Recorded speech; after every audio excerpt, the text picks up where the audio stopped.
반갑습니다. 이번 주에 여수와 수련회가 지금 진행 중이고 목사님이 강사로 가셔서 제가 또 2부로도 오게 됐는데요. 아모스서 말씀을 보면서 마음이 많이 불편해지는 말씀이라는 생각이 많이 들었습니다.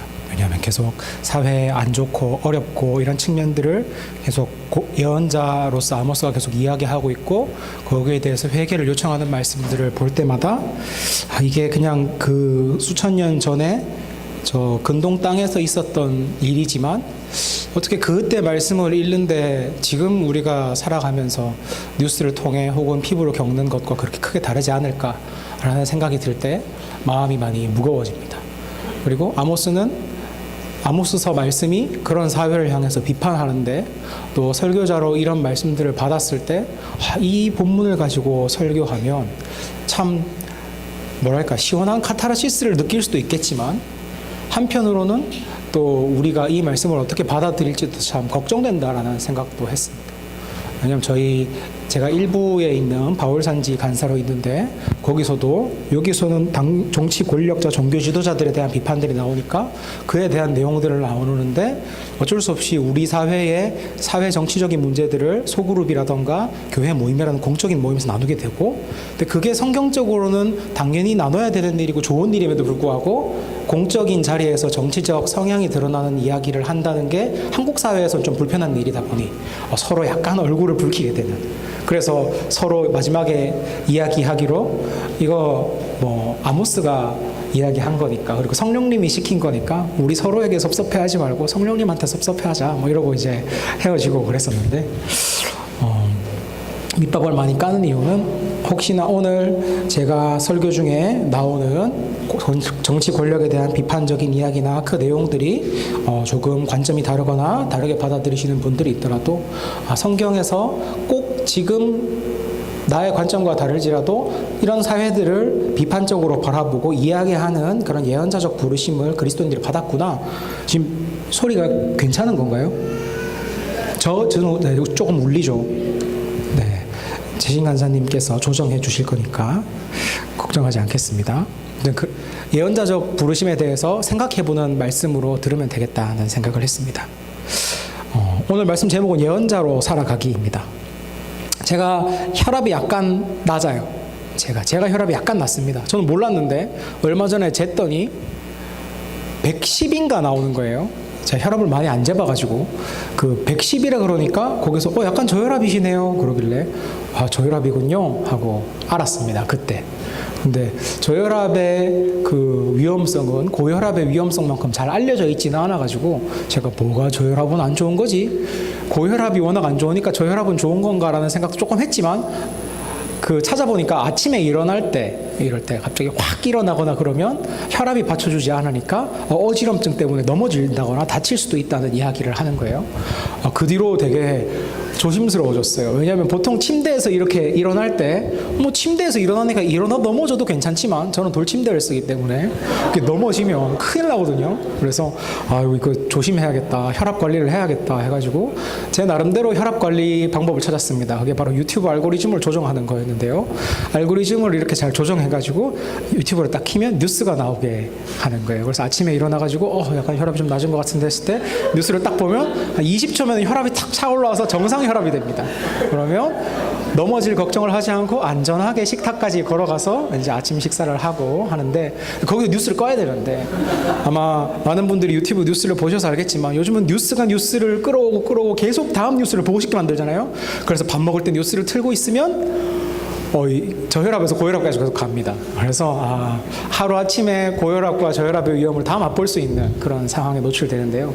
특히 이번 주는 저희 집에 애기들이 아파가지고 좀 처가로 갔어요. 제가 집에 많이 못 붙어 있어서 혼자 아이들 돌보기 좀 힘드니까 제가 가서 아침에 원 없이 뉴스를 계속 틀어놓고 보고 있는 거예요. 보통 애들이랑 밥 먹으니까 그렇게 안 하는데 그러면서 이런 생각이 들었어요. 하나님 너무 좀 화가 나고 답답한 모습들이 있습니다. 요새 젊은 군인들이 좀 이렇게 많이 죽고 다치고 근데 정당한 책임지겠다는 사람들이 잘 나오잖아요. 이걸 보면서 그래도 나라 지키겠다고 간 젊은 친구들인데 라는 생각이 너무 화가 나는 그 기사들을 보면서 하나님 진짜 저 악인들 저 어떻게 합니까? 라고 그러다가 기도해야겠다. 하나님 쟤를 다 잡아가셨으면 좋겠습니다. 라고 기도를 했어요. 근데 그렇게 기도하다가 보니까 이렇게 기도하는 게 맞나? 하나님 쟤네 다 잡아가세요. 이렇게 기도하는 거 맞나? 아닌 거 아닌가? 차라리 하나님 뭐 저들에게 회개의 기회를 주세요라던가 고쳐 쓰세요라던가 이렇게 기도해야 되나 싶어가지고 하나님 고쳐 쓰십시오라고 기도하니까 또 그것도 아닌 것 같아요. 그래서 어떻게 기도해야 될까? 분명히 오늘 본문에서도 예언자인 아모스는 나라와 민족을 두고, 물론 뭐 북이스라엘이니까 우리로 치면 북한과 가지고 사역하고 있는 거겠지만 어쨌든 같은 나라와 민족을 두고 기도하는데 우리는 어떤 식으로 기도해야 될까? 이런 고민이 많이 들었습니다. 마침 오늘 본문이 그래서 많은 영감을 줬습니다. 예언자로 부름받은 아모스가 했던 진짜 중요한 사역 중에 하나가 기도구나. 그걸 오늘 우리는 본문에서 알 수 있죠. 예언자 아모스가 아모스서 7장이 딱 시작되면 환상이 나오는데 거기서 아모스의 역할이 기도입니다. 메뚜기 환상을 보여주시니까 기도하면서 중재하며 나아가서 하나님, 야곱이 아직 어리고 미약해서 약합니다 하고 기도드리고 이 심판을 유보해달라는 기도잖아요. 하나님 받아들여 주셨어요. 두 번째 불재앙을 봤을 때도 그렇게 기도하고는 받아들여 주셨어요. 이것들을 보면서 정말 우리들의 기도가 힘이 있고 하나님은 예언자들의 기도를 기다리시는 분이구나라는 생각이 많이 들었습니다. 우리 교회가 BSM을 하고 말씀 연구를 하고 나누는 걸 정말 강조하고 열심히 하기 때문에 상대적으로 기도의 중요성을 이렇게 스피커들이 이야기할 시간들이 많이 없었지만 실제로 기도는 정말로 중요하고 우리의 사명이죠. 근데 그 본문을 보니까 이런 질문도 드는 거예요. 왜 다림줄 때는 기도 안 했지? 왜 다림줄 환상 때는 중재 안 했지? 라는 궁금증이 들어가지고 연구를 해봤습니다. 1부 때는 이거 할까요? 하니까 하라고 그러더라고요. 왜냐면 본문이랑 크게 이어지지는 않는데 그래도 궁금하니까 워낙 이 부분이 왜 앞에 두 번만 기도해요? 궁금해 하더라고요. 그래서 왜 두 번만 했을까 하면 이게 아모스서의 문학적 구조 때문에 그래요. 환상 얘기들만 막 나오잖아요. 근데 7, 8, 9장 아모스서 뒤에 3장은 이름을 따로 환상장이라고 붙였습니다. 환상장이라고 붙였던 이유가 아모스가 본 환상의 내용들을 다루고 있기 때문에 그래요.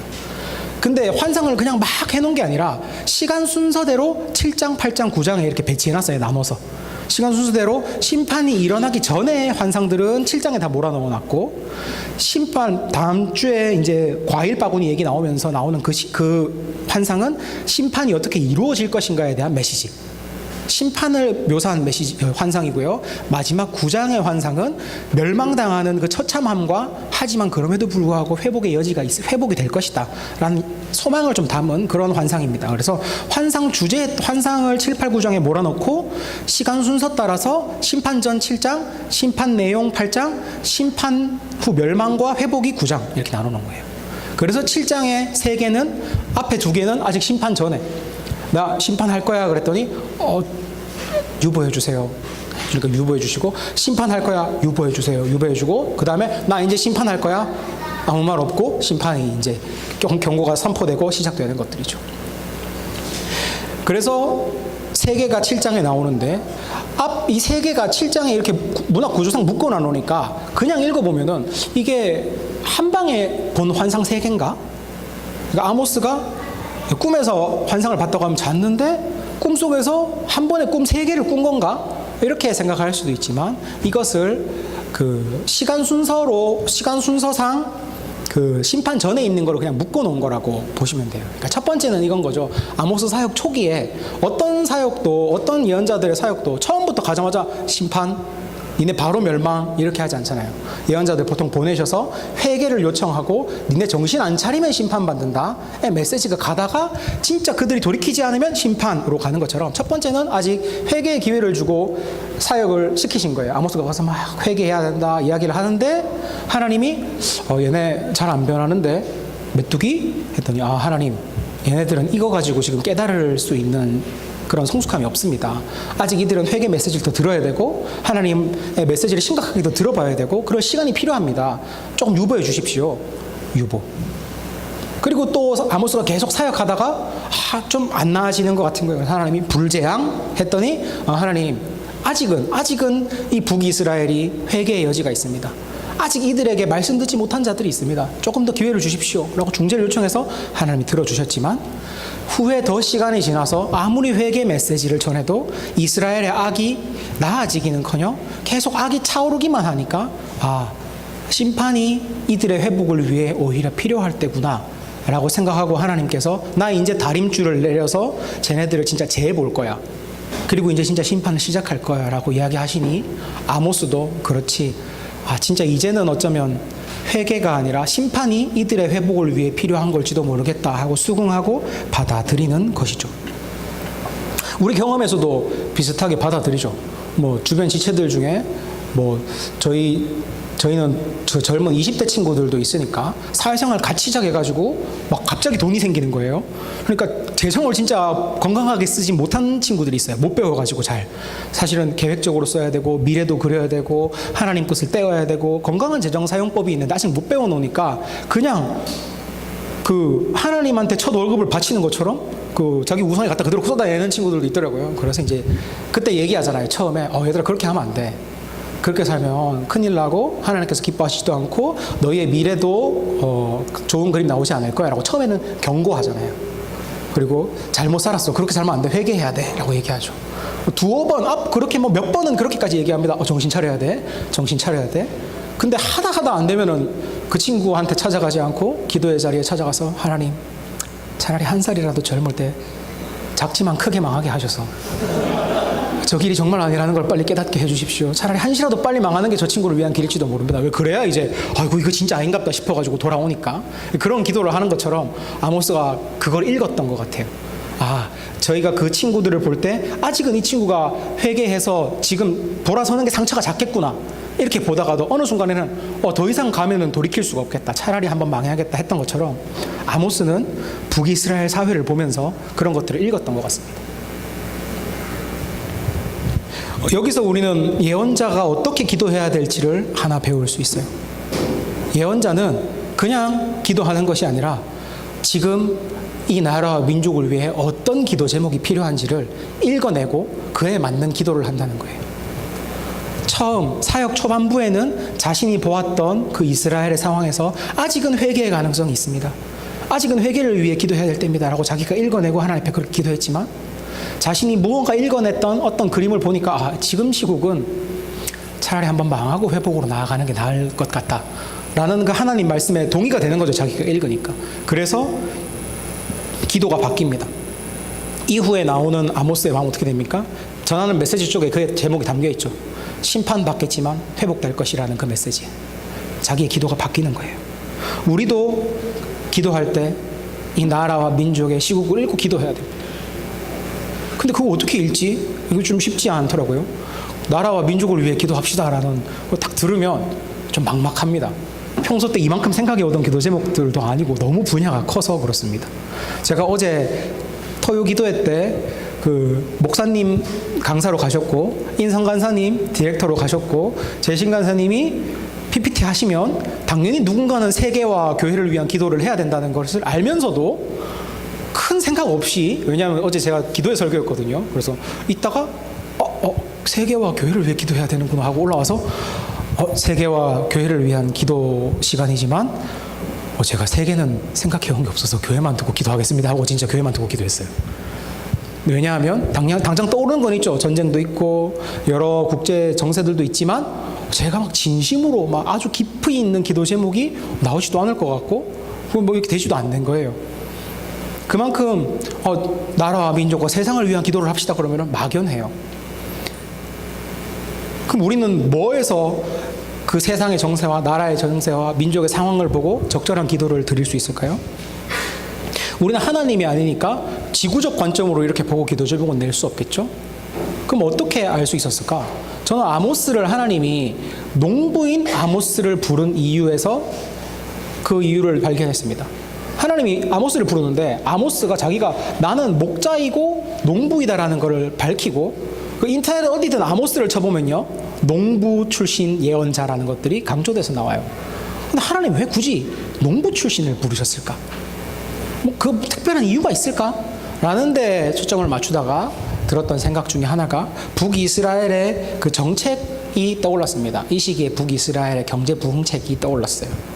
여로보암 2세 왕이었고, 이때 이스라엘이 워낙 잘 나가던 때라서 세상적으로는 돈도 많고 군사력도 세고 더 강한 국가를 만들려고 선택한 게 경제지능책. 우리 이제 군사력은 꽤 세니까 경제대국으로 한번 만들어보자 해가지고 했던 게 그 아수르 동맹국이라고 있거든요. 아수르랑 동맹한 게 아니라 걔네 막으려고 한 동맹국. 그쪽 라인 친구들이랑 그 무역지능책을 해서 우리 같이 무역하면서 경제규모를 키워보자 라는 정책을 해요. 거기서 이스라엘이 선택했던 건 뭐냐면, 자기들은 기후가 딱 적당한 곳을 끼고 있어서 특용작물 재배가 가능한 거예요. 고부가가치 작물. 그렇다고 뭐 대마나 이런 건 아니고요. 그 올리브 이런 것들, 딱 그쪽 기후에서만 자라는 그런 작물들을 우리가 많이 만들어서 외국에 수출하면 되겠다라고 하고는 정책적으로 바꿉니다. 그리고 내려요. 갈아엎어. 올리브야. 그러면 그 정책 덕분에 경제는 분명히 부흥해요. 막 GDP 쫙쫙 올라가고 무역 대국이 되고 나라에 돈이 돕니다. 근데 누가 망할까요? 농부들이 망하는 거예요. 농부들이. 왜? 농사는 이스라엘은 좀 다르겠지만 농사는 한 달, 두 달 만에 바꿀 수 있는 게 아니잖아요. 지금 우리 여기서 다른 작물 키우고 있었는데요. 밀 키우고 있었는데요. 다 갈아엎고, 또 올리브는 벼 같은 거 아니에요. 나무잖아요. 그거 심어. 그럼 올리브 언제 나는데요, 그죠?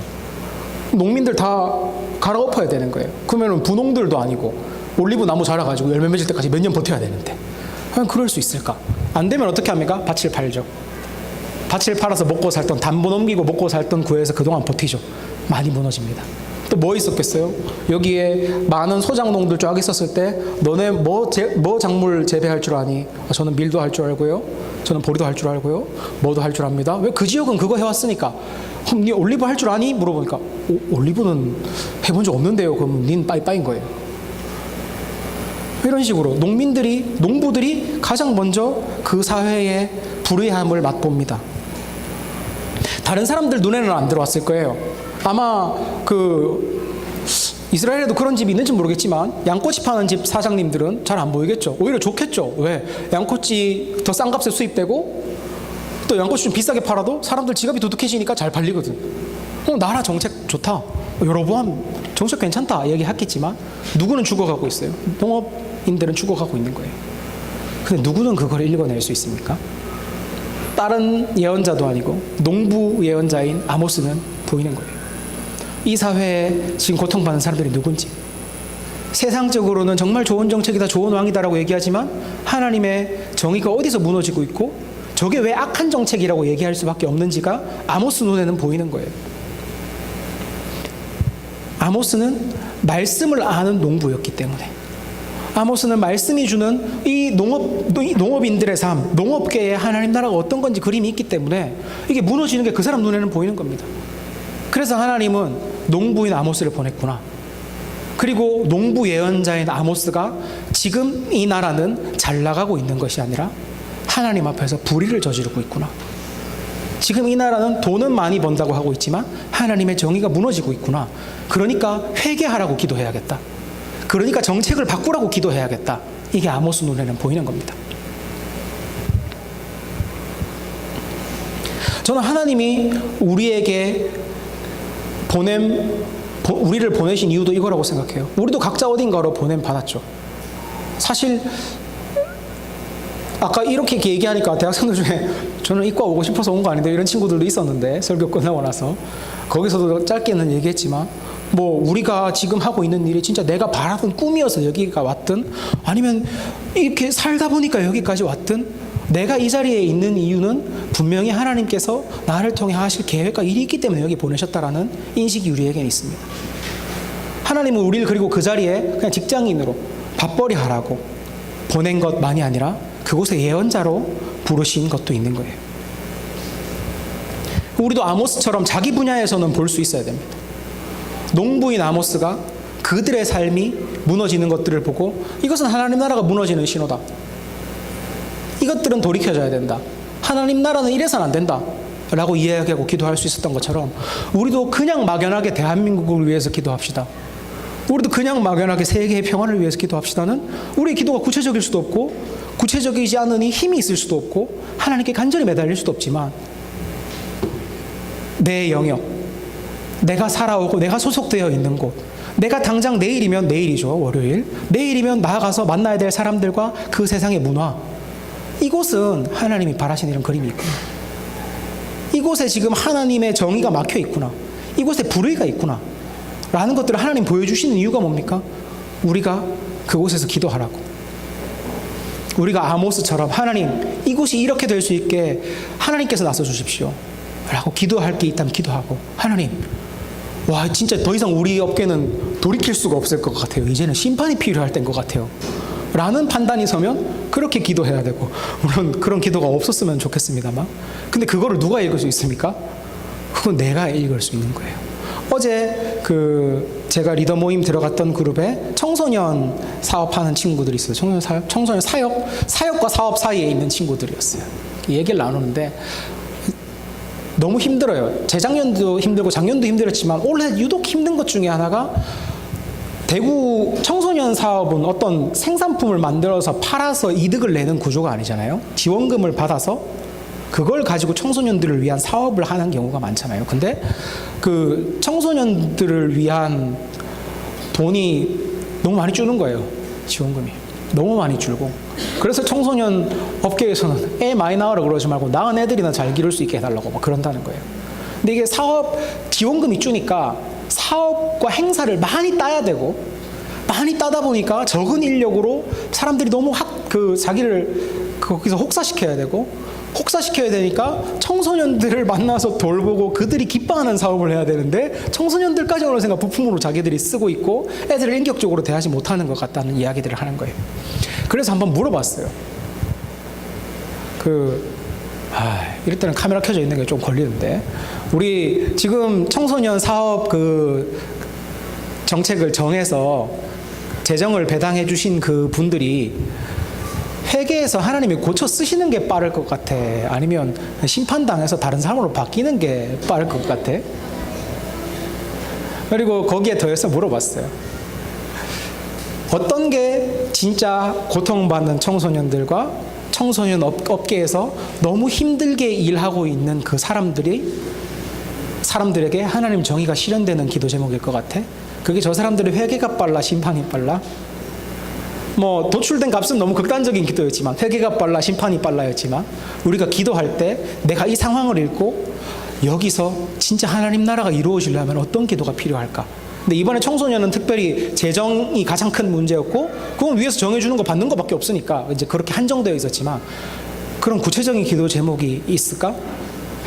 우리가 힘들다고 하고 우리가 어렵다고 하고, 나 그래서 너무 힘들어요 하지만 저를 갈아 넣을 거예요. 그것도 너무 감사하고 참 사명감이 있는 자세지만, 도망 안 치고 전 그래도 제 삶을 갈아 넣겠어요. 이것도 참 사명감이 있는 자세지만, 우리는 또 예언자적 관점으로 세상을 바라볼 필요가 있지 않을까?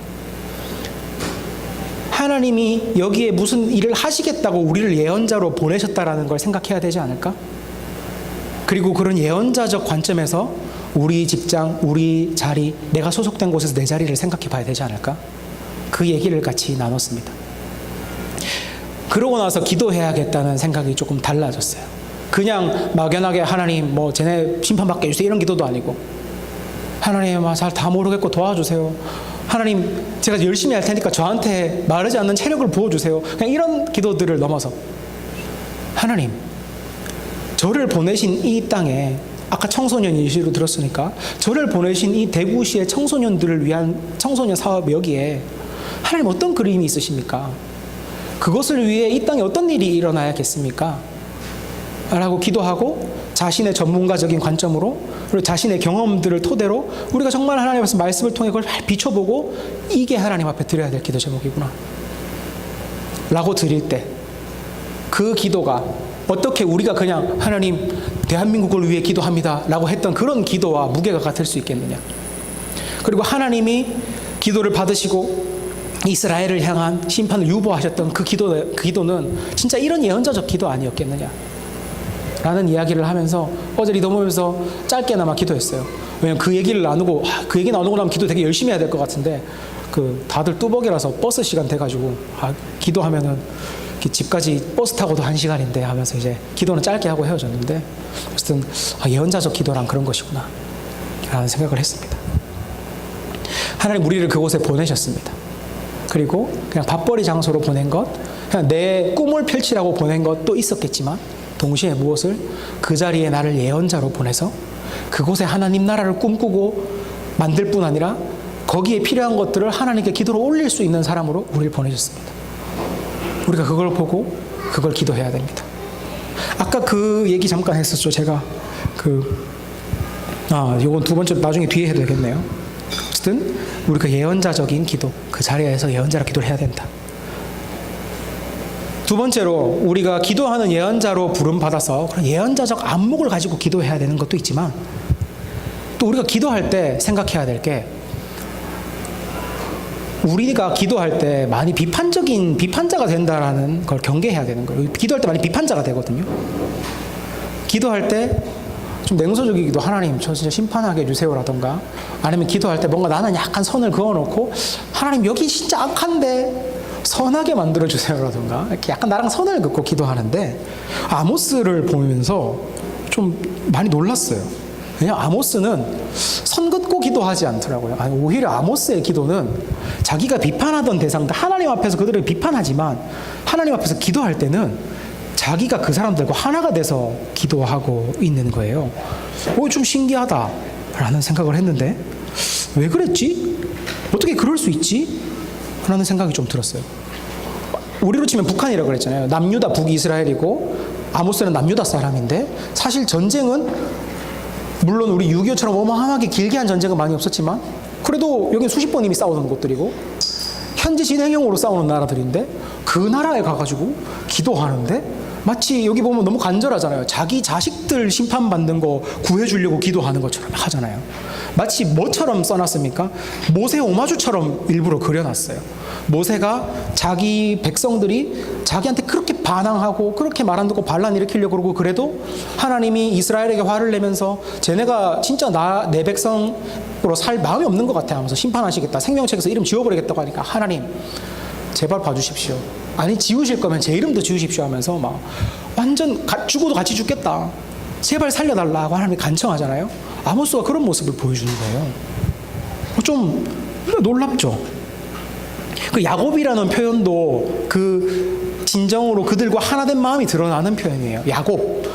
야곱은 한 사람의 이름이죠. 우리가 잘 아는 이스라엘의 또 다른 이름이죠.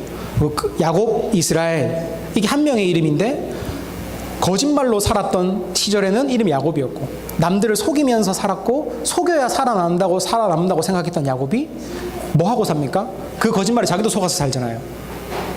속여야만 살 수 있어. 사기쳐야 살 수 있어. 생존하려면 속여야 돼. 그렇게 살다가 그 거짓말에 자기도 속아 넘어가서 살던 야곱이 하나님을 만나고 나서 하나님 은혜로 살아야 되는구나라는 걸 깨닫고 난 뒤에 이름이 이스라엘로 바뀌잖아요.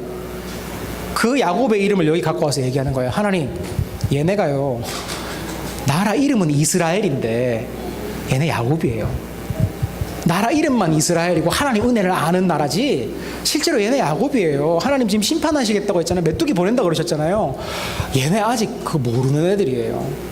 야곱이 자기 거짓말하는 세계관에 속아가지고 그렇게 살았던 것처럼 하나님 얘네들 지금 세상 거짓말에 속아가지고 하나님 무슨 일을 하셔도 하나님 일이라는 거 못 읽어내는 상태예요. 제발 봐주세요. 제가 진짜 얘네가 하나님 은혜 깨달아서 이스라엘이라는 이름값 할 수 있게 제가 열심히 회개 메시지 전파하고 다닐게요. 하고 열심히 돌아다니고 두 번째 불재앙했을 때도 또 그렇게 간절하게 매달리고 열심히 돌아다니고 얼마나 돌아다녔으면 아마샤가 하도 방방곡곡 돌아다녀가지고 네 온 나라 돌아다니면서 지금 모반 계획하는 거냐고 할 만큼 열심히 사역하는 그 마음. 이건 진짜 북이스라엘 땅 한번 사이즈 재보면은 남 한 사이즈 반보다 조금 작아요. 그거를 몇 년 안 되는 시간 동안 다 걸어다니면서 복음을 전하고 회개의 메시지를 전하고 있다? 진짜 간절했구나. 아모스 어떻게 이럴 수 있었을까? 원수 국가한테 이런 이야기 하면 조금 그렇지만 저는 같은 나라 사람인데도 한 번씩 아침에 내 혈압 조절해주는 그 사람들 보면은 그 우리라고 표현하기가 좀 싫은데 그들이라고 얘기해버리고 싶은데 어떻게 아모스는 적국 사람들을 우리라고 이야기하면서 이 사람들의 목숨과 이 사람들의 미래를 위해서 이렇게 기도할 수 있을까? MBTI가 겁나 F라 가지고 이렇게 감정 공감이 잘 돼서 그렇게 됐나라고 하기에는 이게 일부에서는 이런 표현을 썼는데 혹시 스윗한 T와 그 반대말 아시나요? 선한 표현이라기보다는 좀 그냥 요즘 대학생들이랑 이렇게 젊은 애들이 쓰던 표현이던데 그 티발롬이랑 스윗한 티가 있어요. 그래서 티 중에서 티지만 뭐 이렇게 좀 그래도 사람 좀 대할 줄 알고 스윗하게 이렇게 하는 사람은 스윗한 티고요. 티랑 팍 이런 사람들은 이제 티발롬이라고 부르더라고요. 그런데 아모스는 보면요, 전자보다 약간 후자에 가까워요. 나중에 막 아마시한테 얘기하는 거 보세요. 네가 그 말을 해서 내가 얘기하는데라고 했지만 하나님께 들었지만 조금 좀 이게 어차피 망할랜데 불쌍한데 좀 선하게 얘기해 줄 수도 있잖아요. 근데 네 와이프도 팔려가고 네 자식들 다 죽고 니는 끌려가고 너는 이방 땅에서 죽을 거야. 너 무덤도 없어. 막 이러고 있잖아요. 그러니까 아모스 보면 F는 아니에요. F는 아니고 T 중에서 약간 좀 그쪽에 가까우신 분인 것 같은데, 근데 어떻게 이렇게 온 마음으로 품을 수 있었을까 그들을 생각해 보니까 이 사람은 진짜 예언자적 정체성이 뚜렷한 사람이었구나 라는 생각을 했습니다.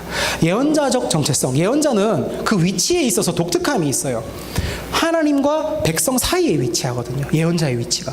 그래서 예언자는 하나님 백성 사이에 하나님 쪽에서 심판을 얘기할 때는 진짜 하나님이 오신 것처럼 심판 메시지를 전하지만, 백성들 측에서 하나님께 기도할 때는 진짜 내가 그 백성인 것처럼 기도하는 거예요.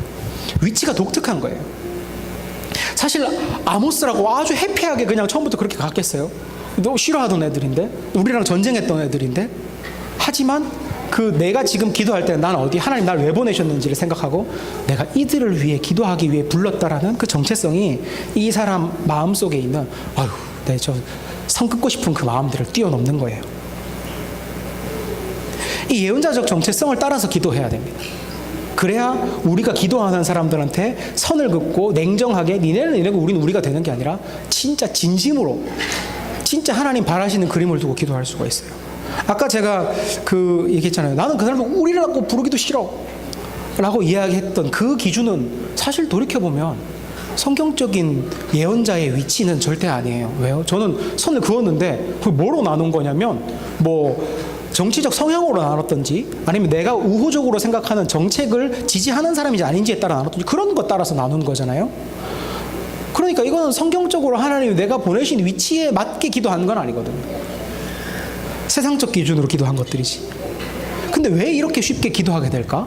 우리는 왜 우리랑 다른 사람들을 볼 때 우리는 하나님 편에서 생각하고 있다고 생각하면서 저 사람들을 향해 선을 긋고 아주 냉철하고 날카롭게 회개하든지 망하든지 해라 이런 식으로 기도하게 될까? 그걸 돌아봤을 때 우리 스스로가 예언자적인 그 독특한 위치에 있는 정체성을 가지고 생각하는 게 아니라 약간은 치우쳐져 있는 구원론과 심판론을 가지고 있기 때문이라는 생각을 했습니다. 성경에서 심판과 구원 얘기하면 영적인 부분도 당연히 있잖아요. 그리고 그 부분에 있어서는 믿는 자와 안 믿는 자에 대한 다른 결과가 항상 기다리고 있다고 증언하고 있어요. 하지만 성경의 심판과 구원은 절대 영적인 것만 있는 건 아니죠. 물리적인 세상, 이 지구에서의 심판과 구원도 이야기하죠. 근데 이 지구에서의 심판과 구원은 그 신자와 불신자의 구분이 없거든요. 아모스서도 보면은 같이 심판받고 같이 구원받잖아요. 아모스서 보면은 심판이 온다고 하셨어요. 그럼 악한 권력자만 망하고 집권 세력만 망합니까? 아모스서 6장 9절 보면 한 집에 10사람이 있다고 해도 다 죽을 거다 이렇게 얘기하잖아요. 다 죽는 거예요. 나라가 망하면. 구원도 똑같아요. 선한 정치인들이 오고 좋은 정책이 펼쳐지면은 나라가 다 같이 구원받잖아요. 그런 것처럼 하나님의 심판이 이루어지면은 악한 권력자들만 망하고 그들에게 선을 긋고 너네 그러다 심판당해 회개하든지 망하든지 라고 이야기하던 그렇게 기도하던 우리는 구름 타고 하늘로 날아가지 않습니다. 우리도 똑같이 권력자들 망할 때 같이 망하고 거기서 생긴 나라의 공백들이 우리를 그대로 치고 들어와요. 같이 망하는 거예요. 사회적 심판은 같이 당해요. 아까 그래서 그 얘기 잠깐 했어요. 아까 여기 보니까 여기 청소년 팀이 여기 앉거든요. 일부 예배는 이쪽에 대학생들이 앉고요. 이게 나이별로 왜 그렇게 앉는지 모르겠는데 저쪽에 그 좀 젊은 직장인, 좀 20대 직장인들 저쪽 이제 뒤부터 이렇게 제일 끝에 이제 니은자로 30대 아니면 애 엄마 아빠 이렇게 앉아 있거든요. 좋다 하는데 눈앞에 제일 불쌍한 애들이 있는 거예요. 요즘 저는 요새 그 군대 그 뉴스 보면 너무 속이 탄다 그랬잖아요. 그것도 있는데 계속 그 나라들 간의 긴장감이 올라오고 러시아가 갑자기 북한 지원한다 이런 뉴스 나오고 그러니까 너네 혹시 기도하고 있어? 하면서 전쟁 나면은 사실 난 안 가. 나는 예비군도 끝난 지 옛날이고 난 민방위라 가지고 나는 대구 경산에 있을 거야. 근데 니네는 끌려간다 하면서 너네 근데 왜 나라를 위해서 기도해? 너네 뭐 저 악한 사람들 막 자기들이 알아서 하겠죠. 걔네는 군대 가는 거 아니고 걔네는 해외가. 니네가 망하는 거야. 막 이렇게 얘기를 했었는데 진짜 남의 일 아니거든요. 이 나라가 망하고 우리가 악한 사람들이라고 선 긋고 그러고 심판이 달라지느냐?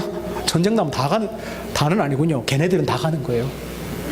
그 얘기하는데 막 갑자기 애들 표정이 막 이렇게 지난 학기에 전역했던 친구 표정이 막 그래서 그 표정 보니까 열심히 기도할 것 같더라고요. 근데 우리가 아는 선지자 중에도 이런 사람이 있었어요. 선긋기 싹 하고 그냥 니네는 뭐 멸망당하든지 회개하든지 알아서 해라. 니네는 악이니까 이렇게 하는 선지자 있었어요. 우리가 잘 아는 사람 요나 있었잖아요. 요나가 정말 그런 사람이었죠. 니느웨에 가서 회개를 선포해라 그랬더니 싫은데 쟤네 우리나라 괴롭히던 애들인데요. 가기 싫은데요. 해가지고 안 가다가 이제 한번 열심히 하나님 한번 만나고 나서 이제 가야겠다 해가지고 가서는 복음을 전합니다. 그것도 막 하나님 나라가 가까이 왔다 크게 안 하고 회개해라 심판이 가까이 왔다 이랬는데 갑자기 온 니느웨에 퍼져가지고 애들이 막 옷 찢고 막 재 뿌리고 막 돼지한테도 배옷 입히고 이러니까 막 깜짝 놀래가지고 막 화내잖아요. 하나님 이럴 줄 알았어요 하면서 하나님 저 악한 놈들 저들 저 살리고 하나 진짜 내 그럴 줄 알았다 하면서 막 가서 막 시위하잖아요. 근데 그 예언자한테 하나님이 말씀하시죠. 뭐 하고 있는 거냐고. 내가 널 왜 보낸 거냐고. 그래서 요나서의 그 예언자들을 왜 보내셨는지에 대한 이유가 나오죠. 난 저들도 사랑하기 때문에 보낸 것이고 저들도 내 창조물이고 내가 저들의 주인이기 때문에 보낸 거다. 내가 쟤네의 심판을 위해서 너를 보냈겠냐. 쟤네의 구원을 위해서 너를 보낸 거지.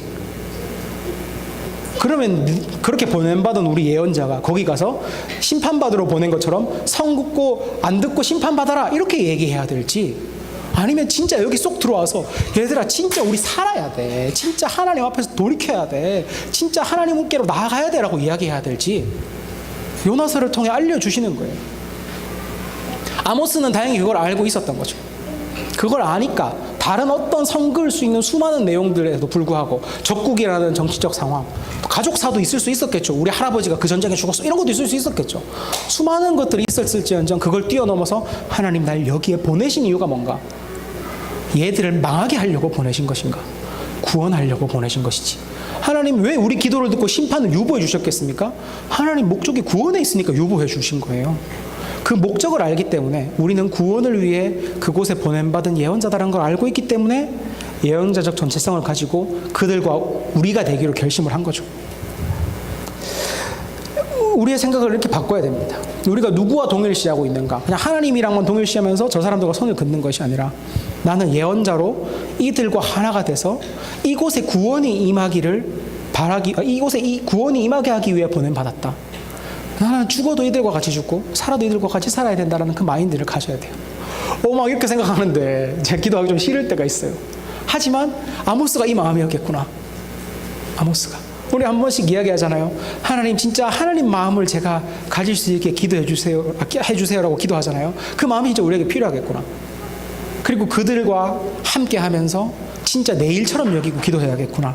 근데 그렇게 하니까 제 기도 제목이 바뀌더라고요. 어제 밤에 그 청소년 그 사역하는 친구들 이렇게 얘기 나누고 나서 집에 와서는 설교 준비하고 이걸 하다가 나는 그 친구들한테 그래도 안목을 가지고 기도해야 된다고 나눔을 했지만 그것도 부족한 기도였구나. 사실 같이 망하는 건데 이들과 같이 살아날 수 있게 어떻게 해야 우리나라가 이 모든 사람들이 함께 살아날 수 있게 하라고 하나님 날 보낸 건데 나는 걔 중에서 내 마음에 드는 몇 명만 살려야 되는 것처럼 기도하고 있었구나 라는 생각을 하면서 우리 기도가, 우리 정체성이 바뀌면 기도가 바뀔 수밖에 없겠다 라는 생각을 많이 했습니다. 때로는 마음에 안 들어도 하나님 앞에서 우리는 대한민국이고 전 대한민국 너무 사랑해요. 대한민국에 태어나서 너무 좋고요. 여기 방송 나가는 것 때문에 하는 말이 아니라 500km만 위에서 태어났으면 어쩔 뻔했어요. 저는 리퍼블릭 오브 코리아 너무 좋아하고요. 근데 마음에 안 드는 부분도 있는 거죠. 그리고 하나님 앞에서 우리는 대구고요. 하나님 앞에서 우리 직장이고 우리 가족이고 나랑 수많은 것들이 달라도 하나님이 날 거기 속하게 했다라는 이유는 거기서 그들의 구원을 위해 기도할 줄 아는 예언자로 보내신 거라는 겁니다. 그래서 마음을 다르게 먹기로 했어요.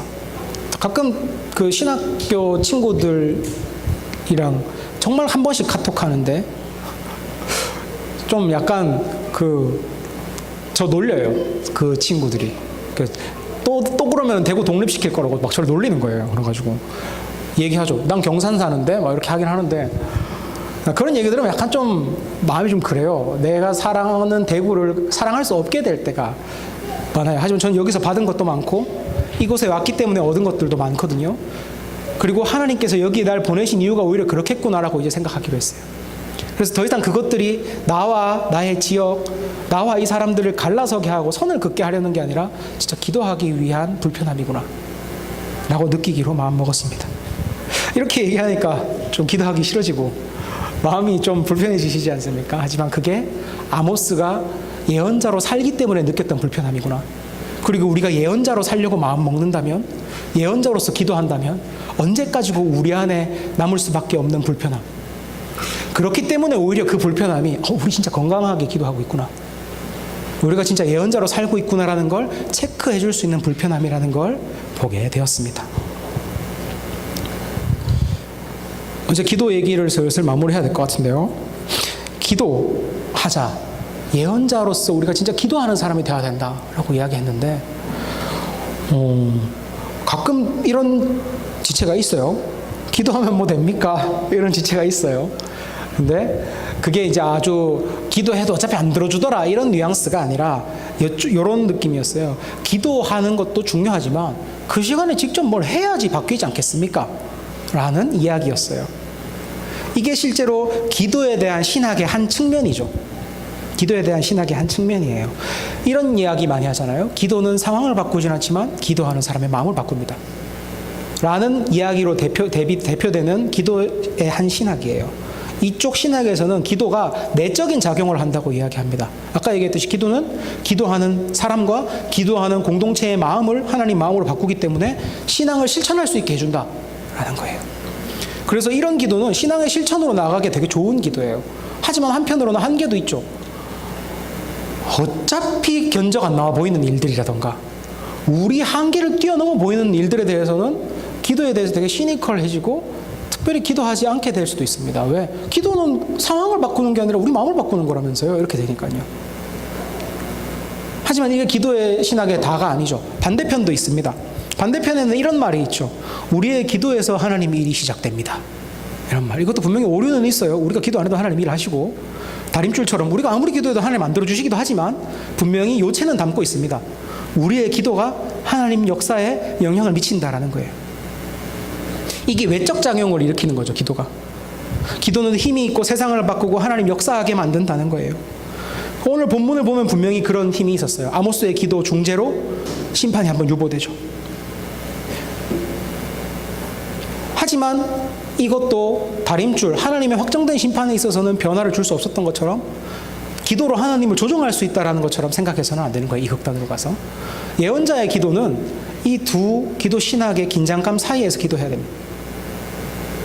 아까 제가 얘기했듯이 저 그들을 우리라고도 부르기 싫어 이럴 때에도 기도해야 됩니다. 어떻게 해요? 하나님, 제가 다른 기준을 가지고 기도하는 것이 아니라 하나님 마음을 가지고 예언자 자리에서 기도할 수 있게 해주십시오라고 내 내적인 작용이 일어나는 기도를 드려야 돼요. 진심으로 내 변화돼서 그들과 진짜 하나가 돼야 되겠죠. 하나님 마음 받아서. 그리고 나서 뭘 해야 됩니까? 하나님 진짜 이 땅에 그 일이 일어날 수 있게 해주십시오 라고 기도할 때 우리는 하나님께서 일하시고 하나님께서 함께 하신다는 확신을 가지고 내가 한계에 선 그은 것 이상의 일들을 할 수 있어요. 그래서 이 두 기도는 항상 같이 가야 됩니다. 저는 오늘 이 아모스의 기도 내용들을 보면서 내가 정말 기도가 부족했구나라는 생각을 스스로 했습니다. 기도의 시간도 부족했던 것 같고 기도 제목도 참 예언자적이지 못했던 것 같고 기도할 때 나의 마음도 예언자라기보다 그냥 시민 한 사람 김병관 정도였구나라는 생각을 했어요. 그래서는 안 되겠구나. 이 시대 하나님은 정말 기도 들으시길 원하는데 하나님은 기도하기를 원하시는데 그것도 예언자의 기도를 듣기 원하시는데 내가 제대로 된 기도를 해야겠구나. 예언자로 기도를 해야겠구나 생각했습니다. 정말 예언자처럼 기도해야겠습니다. 예언자 같은 기도로 하나님이 우리 나라에 정의와 공의의 샘물을 다시 틔워주시길, 예언자 같은 기도로 하나님 이 나라에 심판은 유보해 주시고 구원의 길을 열어주시길, 하나님 진짜 제가 하나님 마음으로 이 사람들을 사랑할 수 있게 해주시길, 그리고 예언자적인 기도를 제가 해야 될 것 같고 우리 많은 분들이 기도의 자리에서 이것들을 생각하시면서 기도해 주셨으면 좋겠습니다. 두 번째로는 다림줄입니다. 오늘 두 번째까지밖에 없는데요. 아모스가 예언자는 기도하는 사람이야 라는 걸 보여줬다면 후반부에서 아모스는 예언자는 다림줄이 되어야 돼 라는 걸 보여줍니다. 프랑스 신학자의 자크 엘릴이라는 사람이 있어요. 제가 진짜 좋아하는 작가고 그분 책이 대장간에서 많이 나왔거든요. 그 책 디자인이 너무 마음에 들어서 제가 이번 어저의 목사님 특강 포스터를 대장간 자크 엘리 책 느낌으로 만들었는데 별로 느낌이 안 살더라고요. 근데 어쨌든 그분이 이런 얘기를 했습니다. 세계적으로 생각하고 지역적으로 행동해라 라는 이야기들을 했는데, 그리스도인들이 생각하고 기도하고 할 때 하나님 나라의 시국을 크게 하나님 나라의 관점 안에서 바라보고 생각할 줄 알아야 된다, 이걸 강조하고 싶어 했고, 왜? 많은 사람들이 신앙을 그냥 개인 영역에서 끝내고 말아버리니까. 그리고 두 번째로 지역적으로 행동하라는 이야기는 또 이렇게 크게 생각하는 사람들은 그 구체적인 걸 뭘 잘 안 해. 생각해서 말아. 근데 우리는 예언자로서 이런 관점도 가져야 되고 그 관점에서 행동해야 되지만 구체적인 행동은 어떻게 해요? 내 영향력이 미치는 현실적인 범위에서 확인될 수 있고 영향력 줄 수 있는 삶으로 지역적으로 행동해야 된다라는 이야기를 한 겁니다. 저는 그래서 오늘 아모스가 그 두 개를 다 보여주고 있다는 생각을 했어요. 지역적으로 그는 어떻게 행동합니까? 다림줄이 되어줍니다. 다림줄은 건축할 때 이렇게 저 높은 곳에다가 줄을 달고 무거운 추로 중력을 따라 직선으로 선이 쫙 내려오게 해가지고 건물을 바르게 세울 수 있는 기준이 돼주는 줄이죠. 요즘 시대 같으면 수평자 이렇게 딱 나가지고 기포 딱 들면 이렇게 할 텐데, 이때는 이게 나름 최신 과학인 거예요. 다림줄을 탁 내려가지고 하는데, 이 다림줄이 건물 짓는 걸로 비유했지만 건물은 하나님 나라, 이 세상의 나라들이고 다림줄은 하나님의 율법이죠. 구약시대에는 다림줄이 하나님의 율법과 선지자들의 말씀이었고, 그래서 아모스는 자신이 다림줄로서 그것들을 들고 갑니다. 그래가지고 하나님의 말씀 율법에 비춰서 니네 사회가 이래서 안 되는 거야, 니네 사회가 이 부분은 부정의해, 하나님 율법에 비춰봐 안 맞잖아 라면서 다림줄 역할을 했고, 또 스스로가 선지자로서 선포하고 삶으로 보여주죠. 어떻게 보여줍니까? 아마샤랑 딱 비교되는 모습 보여주잖아요. 아마샤는 자기 나라 제사장인데도 자기 일을 밥벌이라고 생각하고 있는 사람인 반면에, 아모스는 남의 나라 일인데도 자기 일처럼 진짜 하나님 사람으로 기도하잖아요. 삶과 말씀으로 아모스는 다림줄 역할을 보여주는 거예요. 오늘날 다림줄은 어떤 걸까? 오늘날도 비슷합니다. 말씀과 성령의 인도를 받는 우리들의 삶이 바로 다림줄입니다. 오늘날 많은 사람들이 예언자라는 이야기들을 들으면 그게 전임 사역자들이라던가 종교계에 종사하는 사람들을 지칭하는 말이라고들 생각해요. 저는 그래도 사역자입니다, 저도 부름받은 선교사입니다, 이런 표현들은 그래도 많이들 그건 꼭 전임 사역자들에게 해당되는 말이 아니다. 특히 선교사는 좀 그렇게 많이 이미지가 잘 변한 것 같아요, 옳은 방향으로. 근데 예언자 이런 거는 왠지 막 하나님의 비밀을 알고 있어야 될 것 같고 막 뭔가 이렇게 설교도 해야 될 것 같고 이러니까 그거는 평신도들의 영역이 아니라고 많이 생각하는 거예요. 근데 오늘 아모스야말로 농부 예언자 하지 않습니까? 농부 예언자. 저는 오늘날 오히려 이런 농부 예언자 같이 직업인 예언자가 더 많아져야 되는 시대라고 생각합니다. 각 사회 분야가 너무 고도로 발전했어요. 너무 고도로 발전했어요. 가끔씩은 이 친구들이 나눔을 하는데 무슨 말인지 못 알아들어가지고 앞에서는 훈련된 공감된 표정과 그 정확한 명사를 사용하지 않는 맥락상 대화로 이렇게 이어가고 나서는 화장실 좀 갔다 올게 해가지고 들어가서 이런 거구나 검색해서 하고 나와야 대화가 이해가 되는, 그럼 고도로 발전한 사회, 너무 발전돼가지고 분야가 다 단절돼 있는 사회를 살고 있는데, 이런 곳에 하나님의 다림줄이 무엇인지, 하나님의 말씀과 그것이 그거 일단 적용부터 어려워요. 이 우리 분야에 하나님의 정의가 이루어진다는 것이 어떤 것일까? 이 하나님 말씀을 우리 분야에 적용하면 어떤 변화가 일어나야 될 것인가를 그 분야 사람 아니면은 적용도 너무 어렵고 상상도 안 될 만큼 너무나 발전해 버렸어요. 그래서 진짜 직업 전문인 예언자가 필요한 거예요. 또 뭐가 있을까요? 요즘은 진짜 사회가 많이 좋아져서 사람들의 윤리나 그 깨어있음에 대한 기대감도 많이 높아졌죠. 그래서 그냥 직함 보고 명함 보고 사람들 감동 안 받고 안 깨달아져요. 뭐가 있습니까? 스토리가 있어야 돼요, 다들. 스토리가 있어야 사람들이 감동을 받고 저게 맞구나. 와, 저거 그럴싸한 얘기구나라는 것을 받아들여요. 근데 그 스토리를 보여주려면 어디 있어야 됩니까? 같이 현장에 있어야 스토리를 보죠. 같이 현장에 있어야. 교회에 다니니까 우리 산지 간사님이 막 진짜 너무 좋은 분이고 이런 분이고 하나님의 정의가 살아있는 분이요. 그래봤자 그 사람들 입장에서는 모르는 사람의 모르는 이야기인데 그 사람들에게 진짜 다림줄을 보여주는 건 나란 말이에요. 현장에 있는 나. 그리고 우리 현장에서 어떻게 사는 게 하나님 뜻인지 아는 것도 누구예요? 간사님들도 아실 수 있고 사역자들도 알 수 있지만 진짜 깊이 있는 영역에서는 나예요. 나. 직업인 예언자들이 진짜 필요합니다. 그리고 또 하나, 우리가 살아가는, 우리가 속해 있는 곳에는요, 분명히 이 세상 다림줄은 하나님 다림줄 하나밖에 없는 게 분명한데도 불구하고 다림줄인 척하는 다림줄들이 많이 있어요. 그렇죠? 업계 문화라던가 상식이라던가 관례라던가 이런 것들을 가지고 일하면서 아주 그게 당연한 것처럼, 오늘 어쩌다 보니까 군대 얘기가 몇 번 나왔는데 군대 갔을 때 그런 것들 많이 느끼셨잖아요. 사회에서는 통용될 수도 없는 악 중의 악인데 여기서는 저 정도면 양바이지 이렇게 되는. 왜? 그게 거기서는 상식이고 관례고 그게 거기서는 다림줄 역할을 하고 있는 거예요. 세상도 다 자기 다림줄이 있거든요. 심지어 우리 사역자들이 살고 있는 이 교계에서도 다림줄이 있습니다. 그 관례. 그래서 그거를 말씀으로 깨부수는 작업들이 많이 필요해요. 진짜 많이 깨부서진 것들이 많았어요. 그 예전에 그 거마비 이런 것들 들어보셨죠? 이렇게 예전에는 워낙 그 목사님들이 목사 안수를 주건 시험을 치건 이러면 저 멀리서 며칠 걸려서 오셔가지고 해주고 가시니까 자비도 챙겨드리고 식사도 대접하고 이랬는데, 요새는 서울에서 와도 3시간 한번 오는데 이제 이런 것들 주는 것이 성경적입니까? 예전에는 성경적이었지만 그게 아니지 않습니까? 근데 그게 관례로 굳어져 버리고 문화로 굳어져 버리니까 생각 하나님 다림줄과 아주 다른 일을 하고 있는, 그거 교육에서도 많이 깨부숴야 되거든. 그리고 얼마 전에 그것도 나왔어요. 부교역자들과 담임 목사님 사이에 그 고용 계약서 기준 같은 느낌을 발표한 곳이 나왔어요.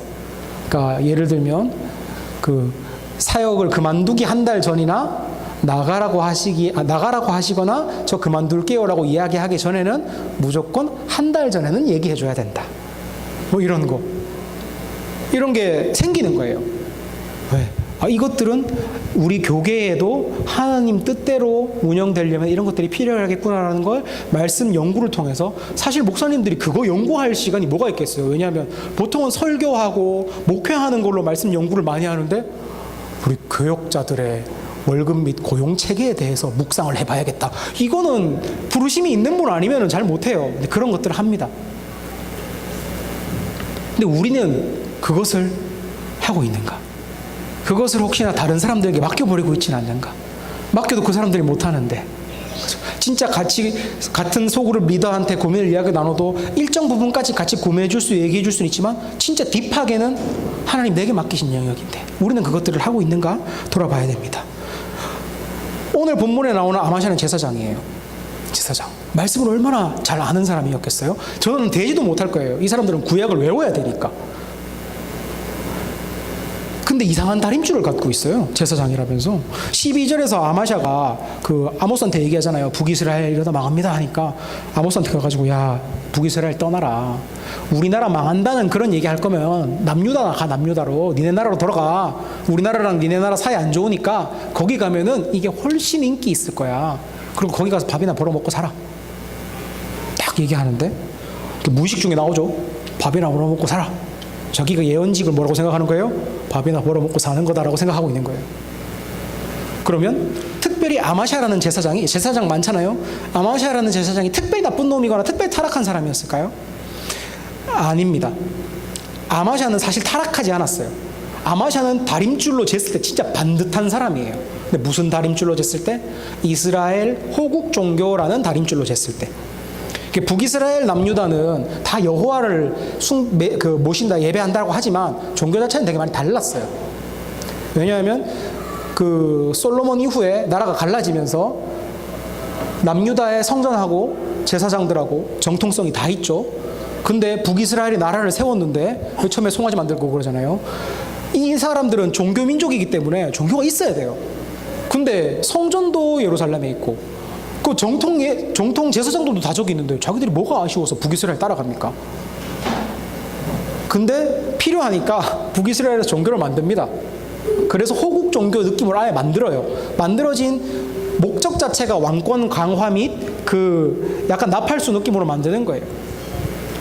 그리고 제사장들도 원래 레위인 쪽에서도 아론 지파 사람들만, 아론 족속들만 됐죠. 여기는 아닙니다. 예언자 학교 만들어가지고 졸업하고 시킵니다. 그래서 그런 얘기가 나오는 거예요. 아모스가 반란 일으키려고 하는 것 같아요. 반란 일으킬 거면 떠나라. 이거 사실은 뭐 이스라엘에도 정보부가 있었는지 모르겠지만 뭐 그런 데서 하든지 아니면 뭐 군대에서 하든지 해야 될 일인데 왜 제사장이 저런 얘기를 하고 있지 싶은데 그게 호국 종교니까 이들의 역할이.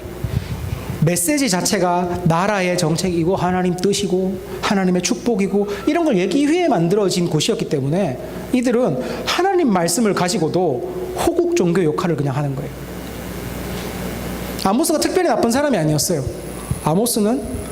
아마샤는 특별히 나쁜 사람이 아니라 아모스한테 죄 지을 뻔했네요. 아마샤는 특별히 나쁜 사람이 아니라 그냥 자기 나라에서 이야기하는 종교 기준에 맞춰서 열심히 일하는 종교 공무원이었어요. 그러니까 밥벌이라는 얘기가 그 사람한테는 죄도 아닌 거예요. 오히려 자기 기준에서는 너는 왜 제사장 일을 남의 나라 와서 하고 있니? 네 나라 가서 해라고 얘기한 걸 수도 있는 거죠. 우리가 보면은 진짜 이거 아니잖아요. 제사장인데 저렇게 말하면 되나? 하나님 말씀을 달달 외워본 사람들일 텐데 아까 얘기했듯이 이 사람들은 학교 나와서 시험 쳐서 제사장 된 사람들이라니까요. 구절 외우고 막 이런 거 있지 않겠어요? 저희 신학교 졸업시험 중에 구절 빈칸 채우기 있거든요. 구약은 그나마 쉽습니다. 해보면 구약은 비슷한 것 같지만 달라요. 근데 신약은 진짜 어려워요. 예수님이 어려운 율법을 줄여주셨잖아요. 사랑으로. 그래서 헷갈릴 때 사랑인가? 넣어서 읽어보잖아요. 말이 다 돼. 왜 검증이 안 돼? 소망인가? 사랑인가? 사랑도 맞는 것 같은데? 그래가지고 신약 진짜 어렵거든요. 근데 이 사람들은 구약이구나 이 사람들은. 그래서 잘 찾나. 어쨌든 그래도 다 외우고 있는 사람들이잖아요. 말씀 달달 외우고 얼마나 열심히 받겠어요? 그런 사람들인데도 심판 메시지를 듣고 깨닫지 못합니다. 깨닫지 못해요. 하나님의 심판 메시지를 듣고도 그거를 저것은 반란을 일으키려는 목적이다. 왜냐하면 예언자들의 이런 나라 멸망에 대한 예언들이 있을 때 반란이 일어난 적들이 좀 있었거든요. 저거는 반란을 일으키려는 놈이다 라는 그 호국 종교의 다림줄로는 바로바로 판단 내리고 호국 종교적으로는 아주 유능한 사람이었으면서 그 말씀 그렇게 아는 사람이 우리나라에 심판이 오고 있구나 라는 걸 영적으로 들을 수 있는 귀는 요만큼도 없었던 거예요. 왜? 깨어 있으려고 한 적 없으니까. 예언자적으로 말씀을 보려고 생각해 본 적이 없으니까 그냥 자기가 살고 있는 다림줄을 맞춰서 말씀도 해석하고 다림줄을 맞춰서 살면서 말씀으로 그거 정당화하면서 살아왔으니까 어떻게 예언자적으로 말씀을 보고 듣고 깨어 있으려고 하지 않았으니까 그냥 그렇게 사는 거예요. 수많은 그리스도인들이 사회로 나아가서 아니면 직장을 가질 때 그런 마음들을 가지고 시작하잖아요. 나는 그리스도인 땡땡이 될 거야. 나는 이곳에서 하나님 나라를 만드는 땡땡이 될 거야. 뭐 그리스도인 땡땡 뭐 있어요? 그리스도인 교사가 될 거야. 그리스도인 공무원이 될 거야. 그리스도인 자영업자가 될 거야. 모든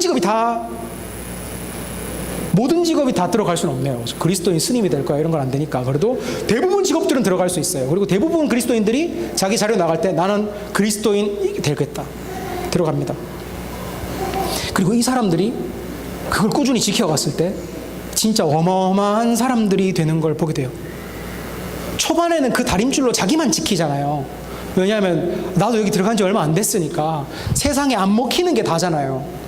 근데 그 사람들이 그냥 다림줄이 자기를 지켜주는 것뿐만 아니라 주변에 선한 영향력을 끼치기도 하고 존경받는 선배가 되기도 하고 진짜 가끔씩은 와, 나 저 사람 때문에 한 번쯤 그 교회 와보고 싶어서 와봤다. 나 되게 회사에 멋진 사람이 있다고 생각하는데 그 사람 교회 다닌다더라. 이런 영향력까지 가게 되고, 그리고 또 뭐가 있습니까? 다림줄이 처음에는 나를 보호해주는 이렇게 해야 돼 하면 안 돼라는 약간 신호등 정도 레벨의 얇은 다림줄이었다면 나중에는 그 도덕과 윤리 차이처럼 아주 깊이 있고 상황에 맞출 수 있고 내가 진짜 전문적인 영역에서도 이것이 다림줄이다, 이게 하나님 뜻이다 라는 걸 알 수 있는 진짜 깊이 있는 사람이 되잖아요. 이런 것들이 진짜 하나님 우리를 직장인 예언자로 부른 목적이고 이유구나라는 생각을 했어요. 제가 소그룹을 하는데 그 하은 자매라고 바울산지에서 이제 신디 치는 자매가 있는데 오늘 신디를 은퇴했습니다. 다른 게 생겨가지고 은퇴는 아니고 잠깐 쉽니다. 감히 그죠? 10년 했다고 은퇴하면 안 되는데 어쨌든 잠깐 쉬는데 어쨌든 그 자매가 언어 치료 좋은 얘기입니다, 사장님. 좋은 얘기니까 초반에 약간의 불편함을 찾아봐 주시면 좋겠다는 생각이 들었는데, 얼마 전에 제가 원투원을 하고 나서 10시 반인가 이제 버스에서 내려가지고 집 앞으로 딱 갔어요. 가서 집 앞까지 가면 한 10시 50분쯤 되거든요. 갔는데 우리 집 캣 타고 가는 고양이가 보이니까 오늘 하루 진짜 열심히 살았어 라면서 이렇게 딱 들어가고 있는데 속으로 카톡이 올라온 거예요. 아니야, 그때 10시 몇 분밖에 안 됐다. 왔는데 뭐 소그룹 이번 주에 이거 저거 할게요 그랬는데 그래, 근데 왜 지금 카톡했어 했더니 지금 아직 퇴근을 안 해가지고 더 뒤에는 깜빡할까 봐 지금 했다 그러는 거예요. 그래가지고 아니 이 시간에 일을 하고 있다고 하면서, 좋은 얘기니까 들으셔야 됩니다. 네, 그렇게 했었는데 궁금하잖아요. 그냥 거기서 끝났어요. 대화는 궁금해가지고 주일날 요새 되게 바쁜가 봐 라고 물어봤더니 바쁘다고 하면서 어떤 것들이 바쁜지들을 막 이야기했어요. 근데 그 중에 사실 자기가 다른 것보다는 제일 좀 처음에 힘들었고 시간이 많이 든다고 생각했던 게 학부모 상담이라는 이야기를 했어요. 여기가 이제 느린 학습자를 위한 언어 치료를 하고 있는 친구인데, 언어 치료만 해도 부모님들은 참 마음이 힘들고 너무 애가 탈 텐데 느린 학습자기도 하잖아요. 그러니까 어머니들이 이미 얼마나 마음 졸이면서 살아오셨겠어요, 부모님들이. 근데 거기다가 치료가 하루아침에 바뀌는 게 아니잖아요, 사람이. 1회기로 바뀌는 치료는 없단 말이에요. 그러니까 보냈지만 부모님들은 애가 막 타는 거예요. 그러니까 상담을 하는데 그 의무 상담 시간이 10분이래요. 의무 상담 시간이 10분. 근데 하다 보면은 10분, 20분, 그러다가 30분, 진짜 길게 1시간씩 넘어가다 다음 업무 때문에 죄송해요 하고 끊고 이럴 때도 있고, 심지어 내용도 상담, 하소연, 위로 이렇게 된다는 거예요. 그래서 그것들을 막 하면서 근데 거기에 너무 에너지를 처음에 많이 뺏기고 하니까 지금 해야 될 게 많은데 라는 생각이 처음엔 들었었는데, 근데 자기가 소그룹에서 말씀 나눔하면서 하나님이 그런 마음들을 주신 게 있대요. 어떤 마음을 주셨냐면 이게 진짜 업무 윤리상 10분 넘어가면 그만해도 되고 끊어도 되지만 그거는 그냥 업무 윤리지. 그건 그냥 직업 윤리지. 사실은 하나님이 바라시는 게 어떤 걸까라는 걸 생각해 봤다라는 거예요, 자기가. 그러면서 사실 아이들이랑 부모랑 다 이어져 있고 내가 이 일을 왜 하기로 했는지, 그리고 느린 학습자들이 아픔이 어떤 것들을 공감했고 하나님 보여주셨기 때문에 내가 이 일을 왜 해야 되는지 깨달았고, 그러면서 계속 확장이 되는 거죠. 애들만 배우는 게 아니라 사실 집에 가면 부모님이랑 있는데 부모님들에게 참된 위로와 마음의 힘을 주지 않으면 이 아이들에게, 그리고 이곳에 하나님이 내 보내신 걸 다 달성하지 못하겠구나라는 생각들을 하게 되고, 언어 치료를 넘어가지고 위로를 주고 싶다라는 생각도 하게 되고, 그래서 프로그램 회의들을 막 한대요. 하면은 진짜 너무 좋은 얘기들이 많이 들린대요. 진짜 이거 하나님 바라시는 일이겠다. 이거 좋은 거다. 이거 해야겠다. 그래서 회의하는데 업무 시간이 뭐 얼마가 돼도 당연히 몸은 피곤하지만 진짜 자기가 내가 하나님 백성으로 살고 있다라는 보람이 느껴진다는 거예요. 그리고 자기도 혼자서도 한 번씩 클라이언트들을 위해서 이런 거 해보면 괜찮지 않을까? 아이들 위해서 이런 도구 해보면 좋지 않을까? 이걸 상상하고 있고 노는 시간인데도 그걸 하고 있는 자기를 발견한대요. 제가 그 얘기 들으면서 그 얘기했어요. 니 진짜 오은영 박사님처럼 될 수 있겠다. 네 성도 오시고 석사 했으니까 박사만 하면 되고 하면서 야 오은영 박사님처럼 될 수 있겠는데 얘기하다가 그게 그냥 한 게 아니라 진짜 많은 이들에게 진짜 하나님의 그 위로를 전하는 사람이 될 수 있겠구나. 오은영 박사님이 하나님 때문에 전하는지 몰라도 제가 오은영 박사님께 많은 위로를 얻었거든요. 아, 저렇게 해야 되는구나. 오은영 박사님처럼 애들 겁줄 때는 입을 이렇게 벌려야 되는구나 하면서 많은 걸 배웠는데, 어쨌든 그런 걸 할 수 있겠다. 근데 그걸 누가 할 수 있다? 그냥 직업적 전문성만 키운 사람, 내 경력이랑 내 포트폴리오만 채워간 사람이 아니라 진짜 하나님께서 날 왜 보내셨는지를 생각하고 있는 사람이 그런 사람이 될 수 있으니까. 그리고 그게 세상 누가 뭐라 그래도 세상에 하나님이 필요하다고 하는 일이시니까 그걸 할 수 있겠구나. 그래서 오은영 박사님처럼 되면 좋겠다. 그리고 한 번씩 진짜 잘 되면은 막 나중에 자기 기독교인이라고 프로필을 막 올리고 그래라면서 막 그랬었는데, 저는 기대가 됐어요. 와, 10년 뒤, 20년 뒤는 어떻게 될까? 30년 뒤, 40년 뒤는 어떻게 될까? 40년 뒤에는 은퇴해야죠. 근데 그래도 기대가 되더라고요. 이렇게 만약에 10년, 20년, 30년, 40년 되면 진짜 강력한 예언자들이 될 수 있겠구나. 우리의 경력이 이래야 되겠다는 생각을 했습니다. 우리가 그냥 세상에서 내세울 만한 포트폴리오가 쌓여 있고 내 나름대로 업무 성과들이 있어서 이직할 때나 언제나 이렇게 내밀 수 있는 그런 것만 갖춰가는 직장 생활이 아니라, 사회생활이 아니라 하나님께서 보여주시고자 하시는 다림줄이 뭔가, 거기에 대한 깊이 있는 연구와 실천, 그리고 그 살 때만 깨달을 수 있는 하나님 주시는 수많은 지혜들로 내가 진짜 그 자리에 예언자가 될 때 진짜 굵직한 다림줄이 되겠다는 생각했어요. 그냥 실 같은 거 아니고 밧줄 같은 거 하나 내려가 있겠구나. 하나님 그걸 기대하시겠구나. 진짜 아마샤 같은 사람이 되면 또 얼마나 슬프겠습니까? 똑같이 20년 사회생활 했는데 하나는 아모스 돼 있고 하나는 아마샤 돼 있고, 그러면 세상이 보기에는 뭐 비슷해 보이겠지만 우리는 그리스도인인데 스스로 참 마음이 힘들 것 같다는 생각을 했어요. 바울산지에서 이 얘기하면서 바울산지에서는 가장 높은 직급이 뭘까요? 주임 대리 과장 차장 했을 때 바울산지에서 제일 높은 직급이 어떤 걸까요? 과장이랍니다. 과장이 제일 높은 직급이라다고요. 그래서 저희가 그 얘기하다가, 사실 우리도 신입 때는 다들 그리스도인 땡땡이 되겠어 라고 들어갔지만 지금은 언제 퇴근하지? 하면서만 살고 있지 않을까. 사실은 그거를 우리의 완악함이지 라고 표현하면 그렇겠지만 사람은 너무 무뎌지고 익숙해지는 존재라는 생각이 됩니다. 하물며 과장이 최고인 바울산지에서도 그리스도인 땡땡을 입고 사는 지체들, 한번 그때 진짜 몇 년 전에 막 애들 갓 취업하고 해서 진짜 감동적인 이야기들을 자기들이 배웠던 학문이 현장에 나가보니까 또 이제 교육이나 아니면 사회복지나 이쪽 친구들이 많아요. 그래서 바울산지 애들 가난해요. 공업 이공계가 없어가지고. 근데 그 친구들이 다 막 그 현장에 가고 나니까 막 너무 막 말씀이 매일 자기를 찌르고 막 감당해내려니까 에너지는 부족하고, 그러니까 기도하고 막 주변 사람들끼리 모여가지고 밥 먹고 얘기하면서도 근데 진짜 이거 어떻게 해야 될지 모르겠다 이런 얘기들 하는데, 지금 모이면은 학교에서 다 부장교사 이제 딱 할 때들 되노니까 부장교사 되고 이래가지고 방송 맡기 싫어요 하면서 방송 맡지 않기 위한 팁을 막 주고 있고 옆에서. 그래서 우리 5년 전에는 어떻게 해야 특수교육 아동들이 장애를 느끼지 못할 수, 장애가 아닐 수 있는 세상을 만들기 위해 노력할까 이런 얘기하다가 지금은 어떻게 하면은 방송 미화 부장 안 맡을까 얘기를 하고 있구나 이런 생각들을 했는데, 우리가 그렇게 익숙해지는 거예요. 그리고 우리 일부에 심지어 여호수아도 없어요. 여호수아는 가끔 동생들도 있는데 우리 요셉 산지는 저보다도 훨씬 더 많이 이미 세상 속에서 자기 자리에서 살아가신 분들인데, 그만큼 경륜도 쌓이고 그만큼 다림줄이 굵어지신 분들도 있겠지만 동시에 우리가 그만큼 익숙해지기 쉬운 곳에 노출되어 있다는 생각도 들었습니다.